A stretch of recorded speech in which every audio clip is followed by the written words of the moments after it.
Okay, part 3. So we have just finished sorting out this new chargeback file by agent code. And I mentioned to you that we have what we refer to as rosters. It lists out all of our agents, what their agent codes are for each campaign, and it will tell you what call center they belong to. So for Town Square and Resident, we've been going through a lot of changes just because those are our biggest programs, and we've had some changes with agent codes and rosters. So my support team has been working on some rosters. We're going through a transitional phase right now where some of these agents got new agent codes, but since this is a chargeback report referring all the way back to September 24th, I have to look at an old roster to make sure that I'm properly finding the right person, if that makes sense. So, for example, this is our main tracker that we've just started. It kind of lists off all of our campaigns, things that we do, and then it has rosters with everyone's agent codes on here. This is just a specific Town Square and Resident roster that was created and updated on November the 1st, and this is the old one. So I would refer to this a lot on these past files. That way I get it right. So there's a couple of different ways for you to find which call center this agent belongs to. If you're on a Mac, we all use Macs. But if not, I believe it's Control-C on a regular laptop. But on a Mac, it's Command-C, which will allow you to copy this agent code. If you go to this old Town Square roster and a lot of these chargeback reports you're looking at, you're going to probably be using this, this file more so than the newer files. And you hit Command-F. If you look over here, it'll pop up our Find button. If you need to find it, it is right here under Edit, Find and Replace. That will pop this up as well, but hitting the keyboard shortcut, Command-F, will pop it up here as well. So either or, whichever way you feel comfortable. Our first customer the customer name is Morgan. And the person who signed up Morgan is Peter Novak, and this is his agent code. I use agent codes first and foremost because it should be the most accurate. But if you look on here and I copy and paste this, the agent code doesn't pop up. That's because sometimes the format is slightly different on the roster, which I'm not sure why our support team does that. It should really match what our report has on there. But since I don't have time to fix that entire thing, what I like to do is go ahead and put in the name to be sure. So you can put in Novak as the name of that agent, and it will highlight in green whenever it finds it. It'll let you know, hey, this is Peter Novak. And as you can see, his agent code is different on this roster, which is totally fine because this was his old agent code. He was reassigned a different agent code, so this is how we're finding Peter Novak, and he is with the call center EMC. So I'm gonna type in EMC, and this column you'll just see that it has the name of all of our call centers. And then since there's Peter Novak all the way down the line here, I'll just label that. And a little trick I like, well, I guess since we've changed agent codes, it's not going to help that much, but most of the time, a lot of these agents are grouped together, and you can kind of look at the agent code and see if they're in the same team, which Bella Wilson, who's next, is on the same team. So I know to put EMC there, because Bella is on the call center EMC, like Peter Novak is. Now I've got a new name here, Jake William. We can try putting in the agent code, but since it didn't work for Peter, I doubt that it will work for this. Sometimes I'll take the 0 off and see if that helps, which it doesn't. So now what I'll do is put in Jake William. I'll just probably put in the last name. Now there's a number of Williams, so it'll find all of the William names for you. And I'll just click right here where my cursor is showing and hit enter.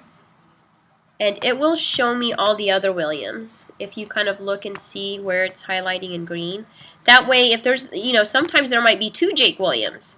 That presents a problem for us because if there's 2 Jake Williams, then we need to be specific as to finding out which Jake William they're referring to. But lucky for us, it looks like there's only 1 Jake William, and he belongs to EMC as well. Oops. So we will go back and label Jake under EMC. Let's do one more for you.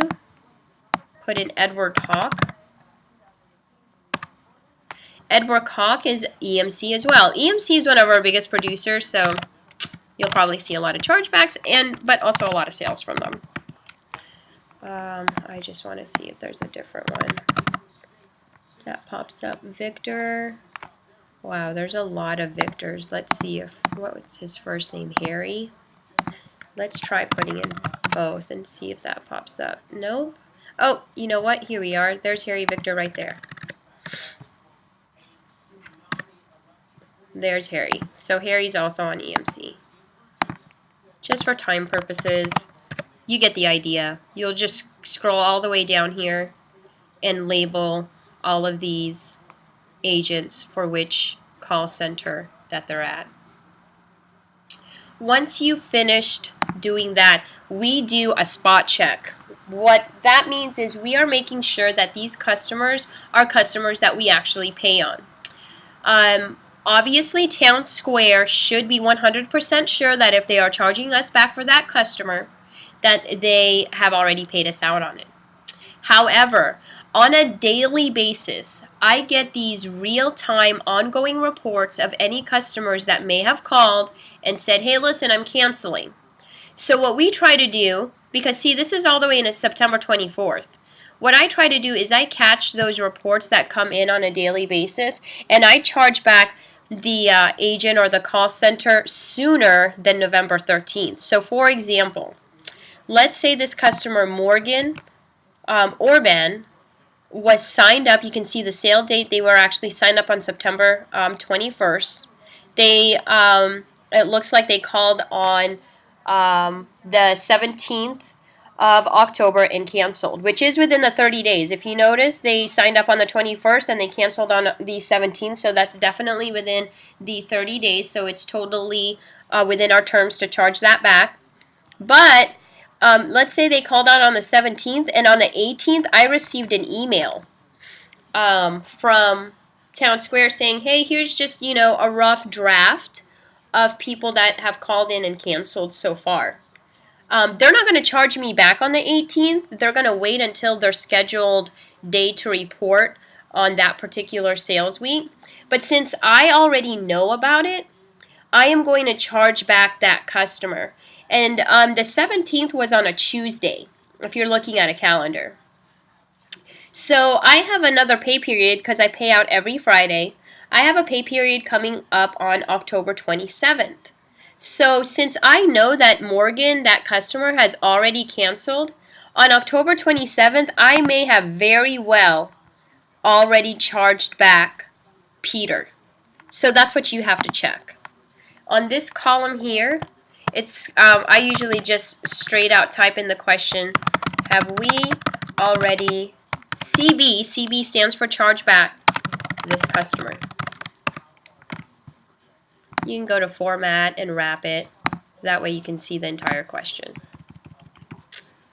And then another one is confirmed paid on original pay period. So this is where it comes in pretty important that you understand the schedule of our pay periods and how that works.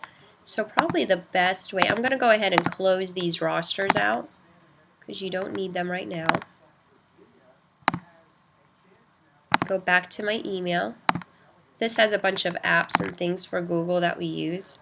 You can pull up a calendar, that way I can better show you how this works, and bear with my computer, it's slow. I need to go and get it fixed. Okay.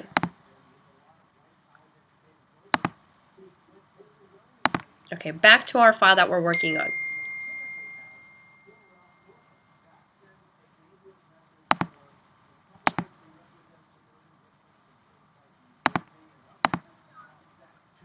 Okay, so have we already charged back this customer and then confirmed paid on the original pay date?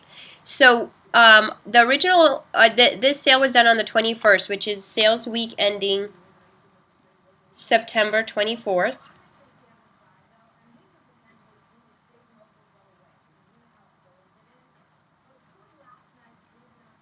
So for September 24th, that means that we pay out on the third Friday, and how you can tell is by looking on Google Drive.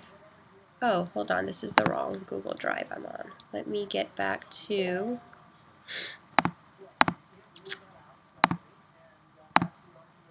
Google Drive. Holds all of our old files. You're gonna be using the finance login, so you'll be able to find these things. You just need to know how to find them. So one of the first things I usually do is put this in, and if you put in Town Square acronym October 13th, because October 13th is a Friday, which is one of our pay periods, it shows that I'm right. It's week ending 9/24/2017. You're going to see a number of different files that pop up, same type of name, but then at the end it has like different names. These are our different call centers, and that is their individual file for just them for that sales week, for the pay period that we paid them out. So they did sales week ending September 24th, and then they turned around and they got paid out on October 13th for it. Now, if you see this file right here, and let me hit enter so it kind of just, when you hit enter, it pops up on here. Now, whenever you see that, it is a main file. That means it's going to have all of the tabs on it. For all the call centers that we paid out on October 13th, for anybody that did sales for me during the sales week of week ending September 24th. So, since you already know which call center signed up that customer, Morgan, you know it's EMC, right? So you're going to go back here and look at the bottom tabs. It has each one of our call centers, and you're going to find EMC. And then EMC, and we'll go over these color codes so you understand them later. It's not something urgent that you have to know right away. But we'll go back here, and with my computer, since it's running slow, it takes forever to open these tabs back up. But you're going to see Morgan. So I'm going to copy and paste just Morgan's name, but I kind of know it's Morgan Orban. What you're doing is verifying that we already paid on Morgan.